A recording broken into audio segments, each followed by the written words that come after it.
पुरानी पेंशन की बहाली के मुद्दे पर आंदोलित सरकारी कर्मचारियों के तरफ से 1 अगस्त 2025 को राष्ट्रव्यापी तौर पर प्रस्तावित रोष मार्च से बीजेपी शासित और साथ ही साथ एनडीए शासित राज्यों के मुख्यमंत्रियों की टेंशन को बढ़ा दिया है। और साथ ही साथ प्रधानमंत्री नरेंद्र मोदी और वित्त मंत्री निर्मला सीतारमण भी टेंशन में आ गई हैं, क्योंकि पुरानी पेंशन की बहाली के मुद्दे पर आंदोलित सरकारी कर्मचारियों ने सीधे तौर पर पुरानी पेंशन की बहाली और एनपीएस और यूपीएस की वापसी के लिहाज से 1 अगस्त 2025 को राष्ट्रव्यापी तौर पर रोष मार्च निकाल करके अपना शक्ति प्रदर्शन करेंगे। पुरानी पेंशन की बहाली के मुद्दे पर आंदोलित सरकारी कर्मचारियों का इस रोष मार्च के जरिए सीधे तौर पर शक्ति प्रदर्शन माना जा रहा है, क्योंकि आगामी समय में बिहार का विधानसभा चुनाव प्रस्तावित है और उसके पहले सरकारी कर्मचारी राष्ट्रव्यापी तौर पर रोष मार्च निकाल करके अपना शक्ति प्रदर्शन करेंगे और इस बात का संदेश देंगे कि पुरानी पेंशन की बहाली के मुद्दे पर आंदोलित सरकारी कर्मचारी अभी भी सत्ता परिवर्तन करने के लिहाज से पूरी एकजुटता के साथ काम कर रहे हैं। आपको बता दें कि पुरानी पेंशन की बहाली के मुद्दे पर आंदोलित सरकारी कर्मचारियों का गुस्सा तब और भी फूट पड़ा था जब 1 अप्रैल 2025 को प्रधानमंत्री नरेंद्र मोदी ने महत्वाकांक्षी पेंशन योजना यूनिफाइड पेंशन स्कीम को लागू किया और उसके बाद पुरानी पेंशन की बहाली के मुद्दे पर आंदोलित सरकारी कर्मचारियों के प्रतिनिधियों के तरफ से भेजे गए सुझाव को नजरअंदाज किया था। उसके बाद से ही पुरानी पेंशन की बहाली के मुद्दे पर आंदोलित सरकारी कर्मचारियों का गुस्सा सातवें आसमान पर है। माना जाए कि 1 अगस्त 2025 को यूनिफाइड पेंशन स्कीम के खिलाफ पुरानी पेंशन की बहाली के मुद्दे पर आंदोलित सरकारी कर्मचारी राष्ट्रव्यापी तौर पर रोष मार्च निकाल करके इसकी वापसी की आधारशिला रखेंगे, क्योंकि पुरानी पेंशन की बहाली के मुद्दे पर आंदोलित सरकारी कर्मचारियों ने कहा है कि अब हमें न तो यूपीएस में सुधार चाहिए और न ही एनपीएस चाहिए, हमें सीधे सीधे हूबहू पुरानी पेंशन चाहिए। और अगर केंद्र की मोदी सरकार पुरानी पेंशन की बहाली के मुद्दे पर सरकारी कर्मचारियों की मांगों को गंभीरता से नहीं लेती है तो यही सरकारी कर्मचारी आगे चल करके सत्ता परिवर्तन का कारण बनेंगे। दरअसल पुरानी पेंशन की बहाली के मुद्दे पर आंदोलित सरकारी कर्मचारियों का पूरा फोकस इस बात को लेकर के है कि जिस तरीके से बिहार में विधानसभा चुनाव का प्रस्ताव रखा गया है, यानी कि प्रस्तावित हो चुका है, और इसके बाद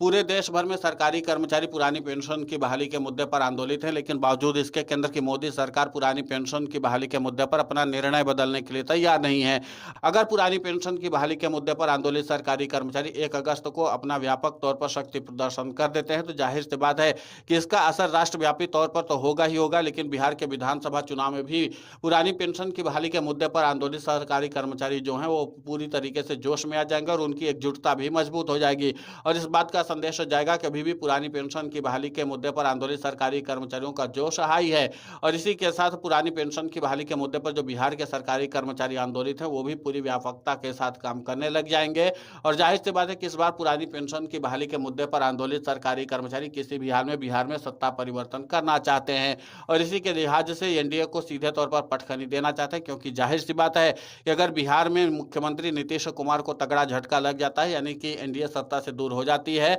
तो फिर इसके बाद इसका असर व्यापक तौर पर दिल्ली पर भी पड़ेगा, क्योंकि मुख्यमंत्री नीतीश कुमार के सांसदों के द्वारा जो समर्थन मिल रहा है उसी के सहारे केंद्र की मोदी सरकार चल रही है। और अगर यहाँ पर पुरानी पेंशन की बहाली के मुद्दे पर आंदोलित सरकारी कर्मचारी बिहार में खेला करते हैं तो फिर उसके बाद इसका व्यापक तौर पर असर केंद्र की मोदी सरकार पर भी देखने को मिलेगा। और हो सकता है कि केंद्र की मोदी सरकार मजबूरी में ही सही लेकिन पुरानी पेंशन की बहाली कर दे, क्योंकि अभी तक केंद्र की मोदी सरकार पुरानी पेंशन की बहाली के मुद्दे पर अपना निर्णय बदलने की इच्छा जाहिर नहीं कर रही है, बल्कि जिन राज्यों में पुरानी पेंशन की बहाली हो चुकी थी कांग्रेस शासित राज्यों के द्वारा, वहां पर भी फिर से यूनिफाइड पेंशन स्कीम और नेशनल पेंशन स्कीम का विकल्प ही सरकारी कर्मचारियों को दिया जा रहा है,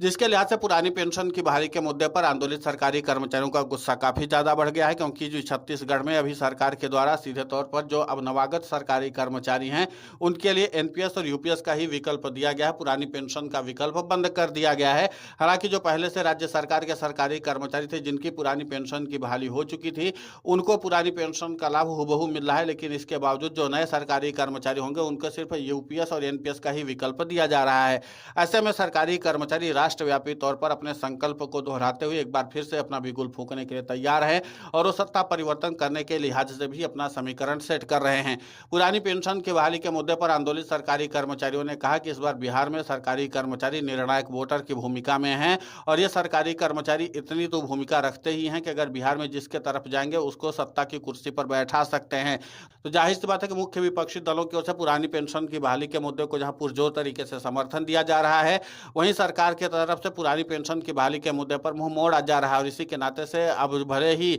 मुख्यमंत्री नीतीश कुमार अपने निर्णय को बदलने के लिए तैयार न हो, लेकिन पुरानी पेंशन की बहाली के मुद्दे पर आंदोलित सरकारी कर्मचारी सत्ता परिवर्तन करने का मादा रखते हैं। पिछले कई राज्यों के विधानसभा चुनाव में उन्होंने अपना करके दिखाया भी है। तो ऐसे में जाहिर सी बात है कि बीजेपी शासित और एनडीए शासित राज्यों के मुख्यमंत्रियों की टेंशन बढ़ना तो लाजमी है। अब देखना दिलचस्प होगा कि जिस तरीके से पुरानी पेंशन की बहाली के मुद्दे पर आंदोलित सरकारी कर्मचारियों ने अपना शक्ति प्रदर्शन किया है, उसके लिहाज से केंद्र की मोदी सरकार आगे अपना निर्णय बदलती भी है या नहीं। लेकिन तय माना जा रहा है कि अगर केंद्र की मोदी सरकार अपना निर्णय बदलने के लिए मजबूर होगी तो वह है बिहार का विधानसभा चुनाव। अगर बिहार के विधानसभा चुनाव में सरकारी कर्मचारी खेला करेंगे तो फिर केंद्र की मोदी सरकार के ऊपर सबसे ज्यादा दबाव होगा और केंद्र की मोदी सरकार मजबूरी में ही सही लेकिन पुरानी पेंशन की बहाली जरूर करेगी। अब देखना महत्वपूर्ण होगा कि 1 अगस्त 2025 को सरकारी कर्मचारी क्या जादूगरी करते हैं। फिलहाल इस पूरे घटनाक्रम को लेकर के आपकी प्रतिक्रिया बहुत महत्वपूर्ण होती है, आप हमें कमेंट करके जरूर बताएं। साथ ही पुरानी पेंशन की बहाली के मुद्दे पर हम लगातार आंदोलित होकर के खबरें चला रहे हैं। आप हमारे समर्थन के लिए चैनल को सब्सक्राइब करें, खबर को ज्यादा से ज्यादा शेयर करें ताकि पुरानी पेंशन की बहाली का मुद्दा और बुलंद हो।